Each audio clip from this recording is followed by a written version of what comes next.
Assalamualaikum warahmatullahi wabarakatuh. Halo Sobat Hadis, dimanapun saat ini Anda berada. Senang sekali rasanya saya Hasbi Sutomo dapat menemani Anda dalam podcast kedua kali ini. Tentunya bersama narasumber yang sangat luar biasa kali ini.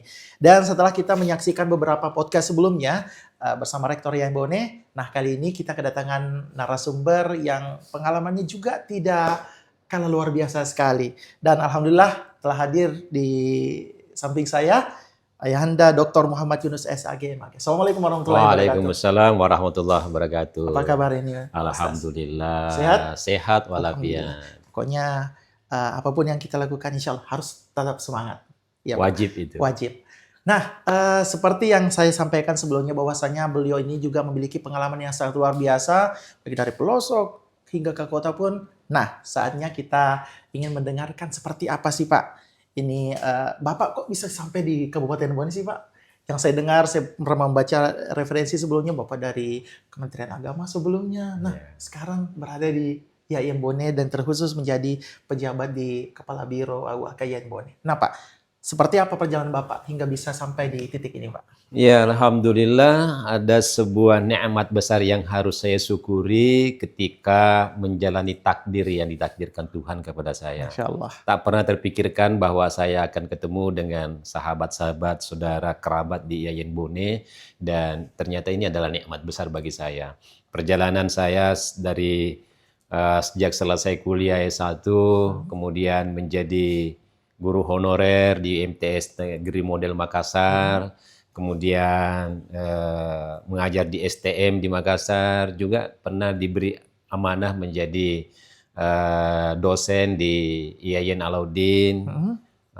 Setelah itu tahun 97 saya terangkat sebagai CPNS di Madrasah Ibtidaiyah Negeri Lewak, Kabupaten Wajo. 2 tahun setelahnya diangkat jadi Kepala Madrasah Ibtidaiyah Negeri. 2 tahun setelah itu diangkat menjadi Kepala MTSN Pitung Panua. 6 tahun saya jadi Kepala Madrasah di MTSN, kemudian dipromosi menjadi Kasubag Tata Usaha di Kementerian Agama Kabupaten Wajo. 2015 saya diamanahkan sebagai Kepala Kantor Kementerian Agama di Kabupaten Bantaeng. Di sana saya hampir 7 tahun, kemudian kembali ke Wajo menjadi Kakan Kemenag selama 3 tahun, kemudian pindah mendapat amanah sebagai Kepala Bidan di Kanwil Kementerian Agama Provinsi Sulawesi Selatan, khususnya di bidang pendidikan diniyah dan pondok pesantren. Di akhir tahun 2025 kemarin, ada takdir terbaru. Ya, ternyata Allah mentakdirkan saya untuk ketemu dengan Pak Hasbi, dengan teman-teman kita di sini, dan ini adalah nikmat yang harus saya syukuri bahwa ada sahabat baru, ada nuansa baru, dan ada pengalaman baru. Ada pengalaman baru tentunya. Nah, seperti tadi yang dijelaskan bahwasanya banyak sekali pengalaman yang telah Bapak lakukan, dapatkan. Nah, kira-kira dari pekerjaan sebelumnya dengan posisi Bapak saat ini selaku Kepala Biro AUAK itu sendiri, seperti apa Pak tantangannya Pak? Ya, saya tidak menyebutnya sebagai tantangan, tapi saya menyebutnya sebagai peluang. Peluang. Ya, peluang bahwa hal yang baru bagi saya itu adalah peluang besar bagi saya untuk bisa berhikmat pada sesuatu yang selama ini belum saya geluti. Walaupun memang karena saya berangkat dari guru, ya bergelut dengan teman-teman di kampus, dengan para dosen kita, guru besar kita, dengan segenap sivitas akademik, tentu ada memang perbedaan-perbedaan yang spesifik. Dan hal yang baru itu adalah menjadi sebuah ruang yang baik bagi saya untuk bisa lebih dalam memaknai, mempelajari, untuk bisa selanjutnya melaksanakan tugas dengan efektif dan efisien. Masya Allah. Nah, kira-kira Pak ini kan waktu jadi kerja di Kementerian Agama dengan yang ada di Yayan Bone sekarang ini tentunya sangat beda peran strategisnya Pak. Yeah. Nah, kira-kira untuk peran strategisnya di bidang AUAK itu sendiri dalam mendukung kemajuan perguruan tinggi itu seperti apa Pak peran yang Bapak? Iya, peran strategisnya dengan jabatan sebelumnya sungguhnya walaupun ada perbedaan, tapi secara makro sungguhnya hampir sama. Bahwa di Kementerian Agama saya membidangi pendidikan juga. Jadi walaupun skopnya lebih luas, karena di waktu saya jadi Kepala Bidan Pondok Pesantren itu mencakup lembaga pendidikan mulai dari PAUD ya sampai pada perguruan tinggi.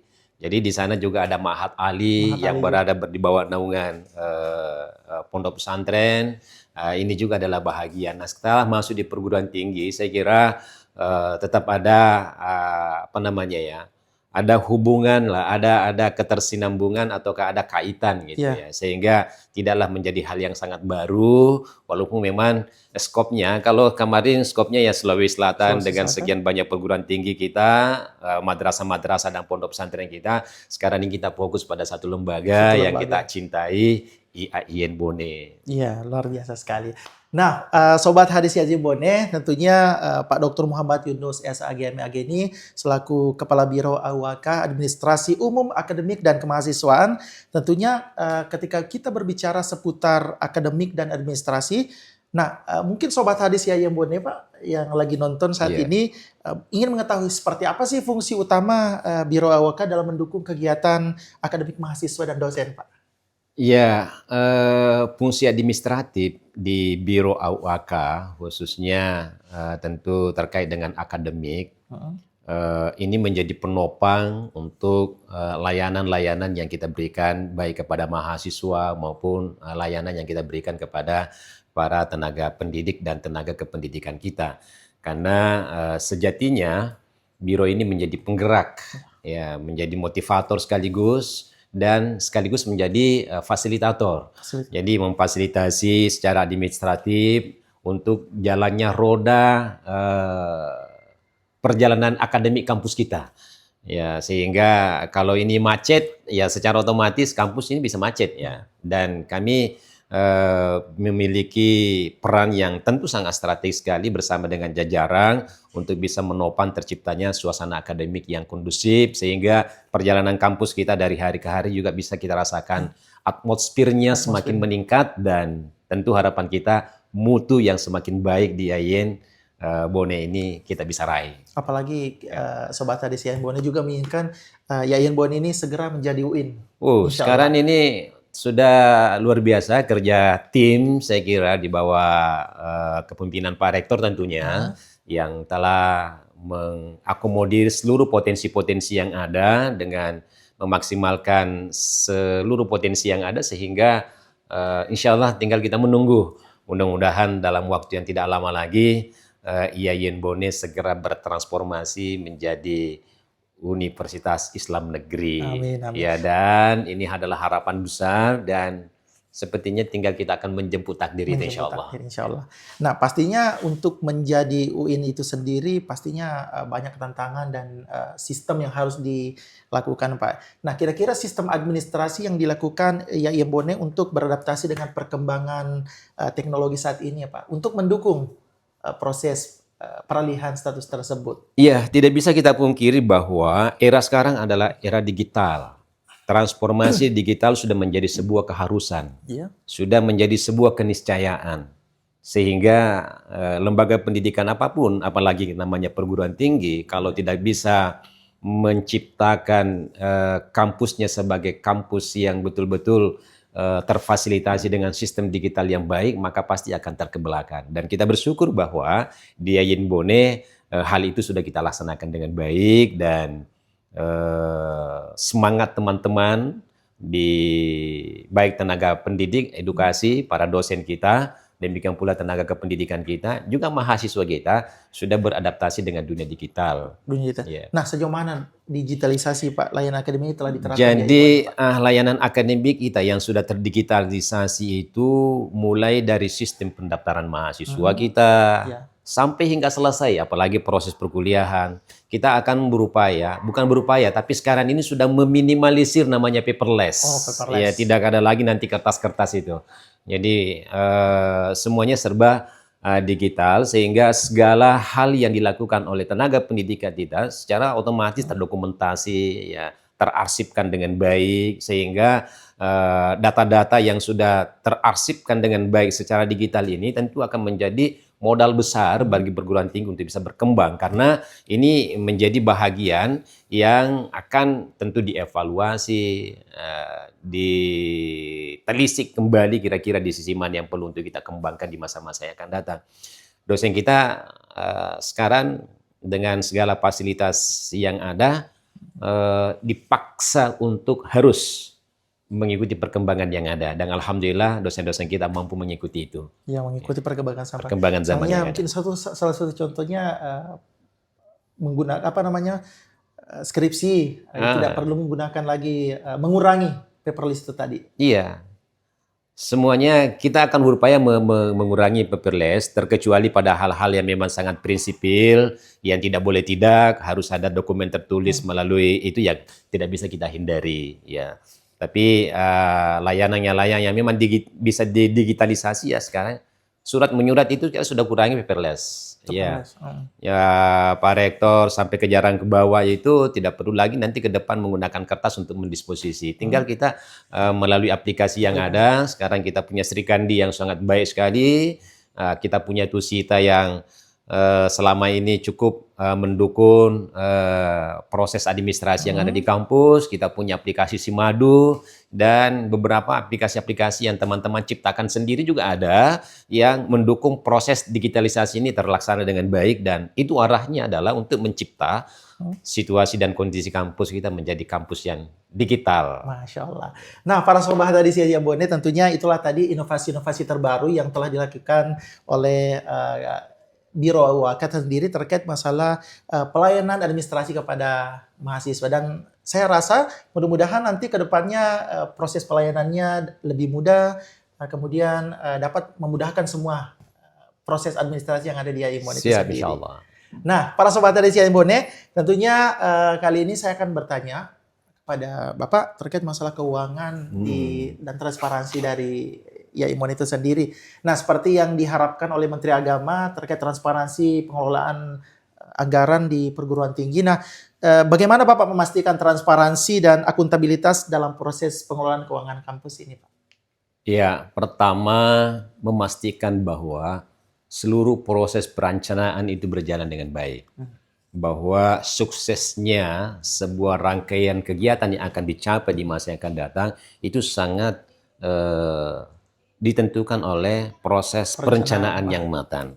Ya, dimulai dari sini harus dirancang dengan baik dari sisi anggaran, kemudian menyusun skala prioritas mana yang lebih harus diprioritaskan, karena kita tidak bisa pungkiri bahwa dengan keterbatasan anggaran yang ada, sehingga kita dipaksa untuk terus berpikir maksimal, meneliti dengan baik, untuk bisa menyusun skala prioritas. Oh, ini yang prioritas lebih dulu harus kita utamakan. Dan kedua adalah transparansi adalah sudah menjadi sebuah keniscayaan. Tidak boleh tidak. Era sekarang ini adalah era yang betul-betul kita harus transparan dengan kondisi yang ada. Manajemen ini harus terbuka dengan melaksanakan seluruh proses itu sesuai dengan ketentuan-ketentuan yang ada. Tidak boleh lagi kita macam-macam. Kalau ada yang macam-macam terkait dengan masalah keuangan, ya pasti akan dapat risiko sendiri. Ya, sehingga itu saya selalu menyampaikan kepada teman-teman, para pejabat, para pelaksana-pelaksana anggaran, mari sebelum melaksanakan anggaran itu, belanja anggaran itu, tanya nuraninya dulu. Nuraninya mengatakan ini memang harus dibelanjakan, cocok sesuai dengan regulasi, bermanfaat, oke silakan laksanakan. Tapi tahapan-tahapan regulasinya harus diikuti dengan baik. Kalau nuraninya mengatakan ini tidak benar, jangan coba-coba, karena nurani itu biasanya tidak bohong. Ya, tanya diri, oh ini untuk kemanfaatan, kemaslahatan kampus, untuk kebaikan institusi, ya oke kita laksanakan dengan baik. Tapi kalau sudah ada keraguan di dalamnya, ya jangan, karena pasti nanti juga berkahnya akan kurang. Jadi proses perencanaannya itu, proses penganggarannya itu harus sesuai dengan perencanaan. Harus dirancang dengan baik. Ya. Nah, dalam dalam proses pengelolaan anggaran ini pastinya kan Pak ada tantangan-tantangan tentunya. Apalagi kita mengetahui bahwasanya ada yang namanya efisiensi anggaran yang sering kita dengarkan bersama, efisiensi. Nah, kira-kira tantangannya dalam proses pengelolaan anggaran di IAIN Bone sendiri supaya tetap kualitas layanan kita kepada mahasiswa itu baik, Pak. Iya. Nah, gimana itu, Pak? Makanya yang harus kita wujudkan adalah penyusunan skala prioritas itu. Karena memang kondisi sekarang ini anggaran kita sangat terbatas. Ya, baru lagi ini ada kebijakan pemerintah, tentu juga untuk kebaikan negara, sehingga ada namanya penajaman anggaran. Jadi beberapa anggaran kita itu yang terpaksa harus apa namanya, ditajamkan istilahnya ya. Ditajamkan artinya tidak lagi digunakan untuk IAIN, akan tapi ada untuk kepentingan lain yang mungkin sama pentingnya ataukah boleh jadi lebih penting dari kampus kita ini. Sehingga dengan pengurangan anggaran ini mengharuskan kita untuk selektif semaksimal mungkin mengkaji dengan baik supaya anggaran itu betul-betul efektif dan efisien. Dan dunia kampus sungguhnya tidak bisa dipungkiri bahwa anggaran adalah hal yang pokok. Ya. Tapi pada intinya adalah tidaklah semua hal itu harus berbasis anggaran. Ada hal yang boleh jadi dengan inisiatif kita, dengan penuh ketulusan dan keikhlasan bisa mencipta suasana dan kondisi sehingga bisa berjalan boleh jadi dengan keikhlasan dan ketulusan. Walaupun Seperti tagline Kementerian Agama, iya, ikhlas benar. beramal. Jadi tidak semuanya harus Iya. dilakukan berdasarkan dengan anggaran. Iya, dan sampai saat ini juga tentu masih ada beberapa yang belum mampu untuk kita realisasikan oleh karena keterbatasan itu boleh jadi. Ya, tapi kita upayakan mudah-mudahan hak-hak teman-teman kita ini tidak terkebiri dan kita upayakan memenuhi hak-hak dari saudara-saudara kita yang telah melaksanakan kewajibannya. Tapi muncul sedikit kekhawatiran, Pak. Kira-kira dengan menggunakan anggaran yang sangat sedikit, apakah kualitas pelayanan kita kepada mahasiswa atau akademik itu berkurang atau tidak, Pak? Kita tentu berupaya tidak berkurang, bahkan bisa tetap obsesi itu peningkatan kualitas itu tetap harus meningkat. Nah, inilah fungsinya digitalisasi. Kalau dulu pelatihan tenaga pendidik dan kependidikan itu harus offline. Nah, sekarang ruang untuk itu terbuka lebar untuk teman-teman dosen, teman-teman tenaga kependidikan untuk mengembangkan kompetensi yang ada pada dirinya melalui apakah diklat, workshop, pelatihan-pelatihan yang banyak sekarang ini dilaksanakan melalui online. Dan saya kira ini murah dan tetap berkualitas. Tetap berkualitas. Ya. Jadi intinya adalah bagaimana ada niat yang baik untuk mau berkualitas. Dimulai dengan niat untuk berkualitas dengan baik. Nah, para sobat hadis ya Ibu Nea di Marpus saat ini ada berada. Nah, sangat luar biasa sekali obrolan kita hari ini. Tentunya terkait masalah bagaimana proses perencanaan anggaran. Nah, kemudian pertanyaan selanjutnya terkait masalah strategi dan pengembangan institusi ini, Pak. Nah, kira-kira visi besar Bapak untuk pengembangan sistem administrasi di Yain Bone ke depan itu seperti apa, Pak? Apakah mungkin ada lagi sistem-sistem baru atau ada digitalisasi baru? Jadi gimana itu, Pak? Perguruan tinggi itu ataukah dunia pendidikan pada umumnya itu tidak boleh berhenti bertransformasi. Apa yang ada sekarang mungkin kita anggap baik, di masa yang akan datang boleh jadi tidak akan ketinggalan lagi. Sehingga upaya-upaya untuk terus bertransformasi pada hal yang lebih baik itu tidak boleh kita berhenti. Yang sekarang ini ya kita laksanakan sesuai dengan apa yang ada, kita maksimalkan apa fasilitas yang selama ini kita sudah miliki, dan terus kita melakukan pembaruan-pembaruan saya kira. Dan itu tidak boleh kita berhenti.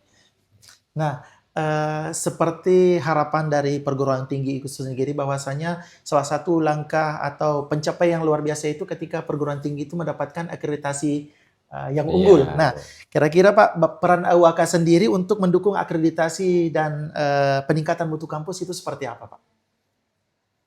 Perannya saya kira strategis ya, karena seluruh roda perjalanan akademik kampus itu harus didukung oleh Biro AUAK. Karena apa namanya ya, seluruh yang terlaksana di kampus ini mesinnya berasal dari administrasi. Ya, dari Biro AUAK. Saya kira bersama dengan elemen-elemen yang ada yang harus berkolaborasi, bersinergi dengan baik dengan elemen-elemen kampus kita yang lainnya, terutama para pejabat-pejabat akademik kita, ya mulai tentu arahan dari Pak Rektor, Pak Warek, turun ke dekan dan wakil dekan sampai pada kaprodi serta jajaran-jajaran yang lainnya, termasuk para pimpinan-pimpinan unit dan lembaga. Tentu sinergi ini menjadi sebuah modal yang besar untuk bisa berkembang ke depan. Berarti harus bersinergi baik dengan stakeholder dan lain sebagainya, Pak ya. Dan perguruan tinggi besar seperti kita ini sungguhnya modal kita itu adalah sinergitas. Ya, sinergitas. Sehebat apapun, sepintar apapun, dan sebesar apapun potensi yang dimiliki seseorang, tidak akan bisa berkembang kalau dia hanya mengandalkan dirinya. Ya, apalagi saya sebagai kepala biro dengan segala keterbatasan yang ada, jika tidak dengan sinergi teman-teman yang lain, apa yang bisa kami lakukan? Ya, tapi insya Allah dengan dukungan, dengan sinergi yang baik, dengan kolaborasi yang tercipta secara kondusif, saya yakin mata batin saya melihat bahwa IAIN ke depan akan semakin berkembang, cerah dan mencerahkan untuk umat. Amin, amin. Nah, ini kan salah satu juga tantangan perguruan tinggi mempertahankan akreditasi, karena akreditasi itu juga menjadi salah satu indikator utama mahasiswa, oh saya mau di perguruan tinggi ini karena akreditasinya bagus. Kemudian saya tidak, prodinya bagus. Nah, kira-kira Pak, langkah konkret yang dilakukan Waka sendiri terkait menghadapi persaingan global antar perguruan tinggi, Pak? Ya, pertama kami mendukung bagaimana agar supaya peminat dari calon mahasiswa kita yang masuk ke IAIN ini terus meningkat. Dan alhamdulillah berkat sosialisasi yang dilakukan oleh segenap panitia pelaksana, mulai segenap Sivitas Akademika, ini luar biasa. Tahun ini ada peningkatan yang sangat signifikan sekali penerimaan mahasiswa kita. Gembira sekali. Iya. 2026 itu kita peminatnya itu 1.212. Tahun 2025 hanya 710 orang. Wah, berarti ada ini ada peningkatannya loh. Berarti masyarakat kita ini sudah melihat bahwa IAIN Bone ini sudah perguruan tinggi yang bonafit, saya kira. Perguruan tinggi yang sudah dilirik dan terbukti dengan grafik peningkatan peminat yang luar biasa. Ya 1.200 dari 700. Ini faktornya apa sih, Pak? Selain tadi itu. Faktornya yang pertama, masyarakat sudah melihat kualitas dari proses pendidikan yang kita lakukan di sini. Ya, karena prestasi-prestasi yang diraih yang Bone tidak sedikit. Sudah banyak sekali. Kita sudah tidak hanya go nasional, tapi kita sudah go internasional. Wah, go internasional. Nah, mengapa Bapak mengatakan seperti itu? Apakah ada prestasi yang dilakukan oleh ya sekitar 2 bulan yang lalu ya, salah seorang mahasiswa kita itu mendapat pujian yang luar biasa di Timur Tengah. Timur Tengah. Sempat lolos seleksi internasional dan satu-satunya mewakili Indonesia itu adalah dari IAIN Bone, mahasiswa kita. Mahasiswa kita, ya. Luar biasa dan sekali, Sobat. Masuk grand final salah satu-satunya yang berasal dari mahasiswa non Timur Tengah, non Arab, ya, yang berasal dari IAIN Bone, berhasil di suatu event yang sangat bergensi sekali, dan ini menandakan bahwa IAIN Bone bukan cuma di lokal tapi mampu sampai di internasional, Pak ya. Dan perguruan tinggi keagamaan seperti IAIN Bone ini memang tidak boleh hanya besar di Bone, besar di Sulawesi Selatan, terus dikenal di berbagai pelosok. Alumni-alumni kita juga demikian, saya kira sudah banyak yang sukses di berbagai bidang, tidak hanya di dunia kependidikan, tapi di dunia bisnis dan usaha juga banyak yang telah sukses. Makanya kita juga punya fakultas untuk itu supaya bisa menarik anak-anak kita, adik-adik kita, para mahasiswa. Ayo ke IAIN Bone. IAIN Bone itu bukan hanya sekedar menciptakan ustadz yang pintar khotbah, jadi mubalik dan dai-dai, ya tidak. Ya, mahasiswa IAIN Bone itu kita mencipta entrepreneur yang hebat. Di sini juga bisa mencipta akademisi yang handal, dan saya kira banyak. Apalagi nanti kalau kita sudah bertransformasi ke UIN, ya kita tinggal waktunya ini kita tunggu, mudah-mudahan tidak dalam waktu yang tidak lama kita akan membuka fakultas-fakultas yang lebih umum lagi, boleh jadi Fakultas Sains dan Teknologi, ya boleh jadi fakultas-fakultas yang Kedokteran misalnya. kedokteran tidak Nah, menutup nah, kemungkinan. Kenapa nah. tidak? Ya kan? Karena potensi itu sangat besar bagi kita untuk kita bisa wujudkan dan obsesi ke sana tak berhenti untuk kita wujudkan itu. Luar biasa Ya. sekali. Jadi para sobat hadis Yaya Bone tentunya untuk kalian yang masih meragukan, oh saya di kampung tidak seperti kualitasnya di luar kota. Nah, jangan ragu lagi. Pilih Yayan Bone untuk bertransformasi karena walaupun kita di kampung, insya Allah kualitas kita bisa dibandingkan dengan perguruan tinggi lain yang ada di kota, Pak ya.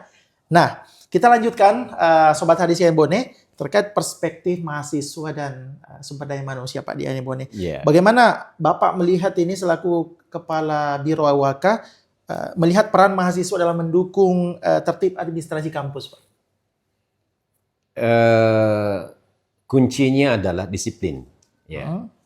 Dari seluruh elemen kampus, mulai dari mahasiswa sampai pada sivitas akademi yang lainnya, itu harus punya prinsip disiplin. Tidak boleh tidak. Ya.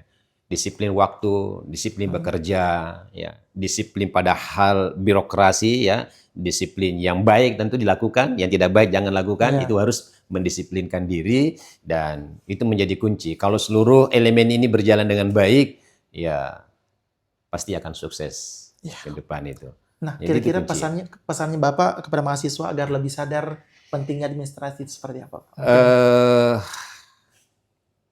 Saya mungkin melihat perkembangan dunia pendidikan kita dewasa ini ya.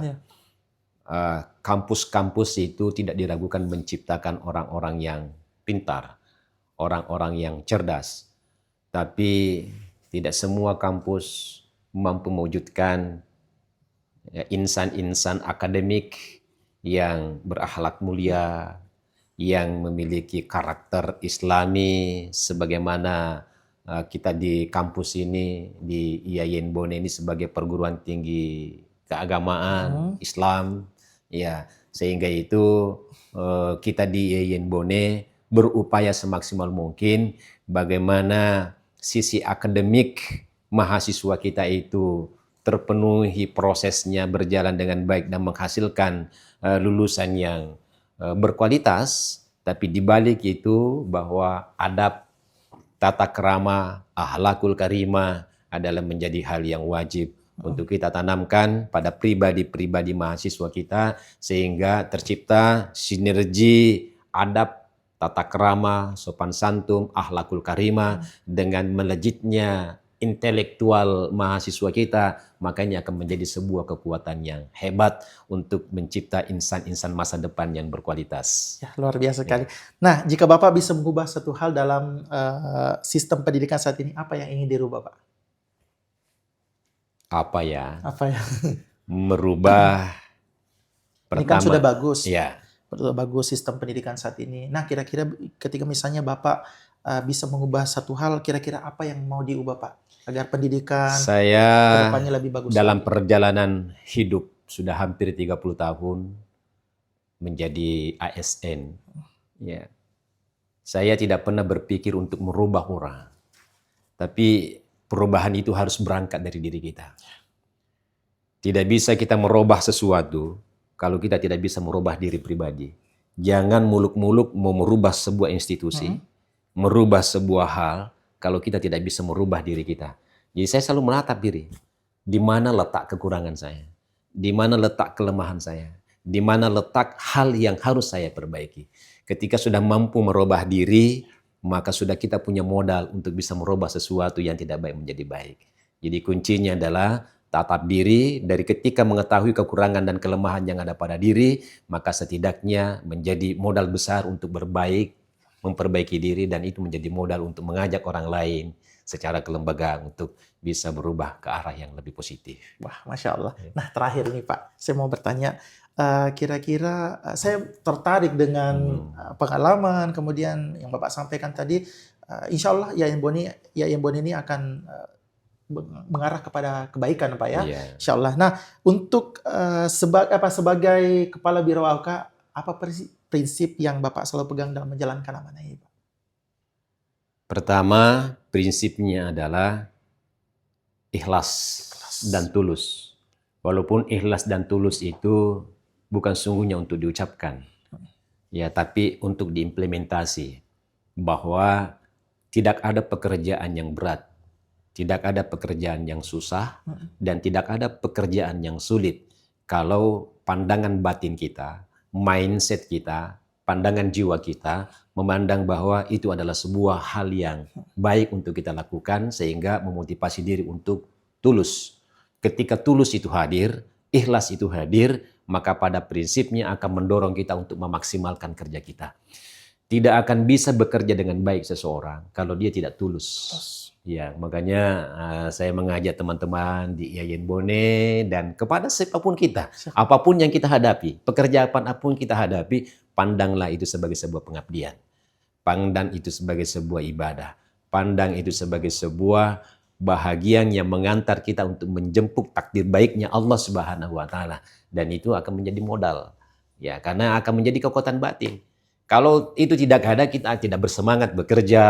Kalau itu tidak ada, kita tidak nanti mau bekerja kalau ada iming-iming finansialnya. Tapi kalau berangkat dari niat yang baik, bahwa saya hadir di Bone, saya hadir di IAIN dengan seluruh teman-teman yang ada adalah sebuah keberkahan, maka insya Allah akan muncul semangat itu untuk mau berbuat yang lebih baik. Tapi kalau ini tidak ada, pasti akan pesimis. Aduh, susahnya pekerjaan.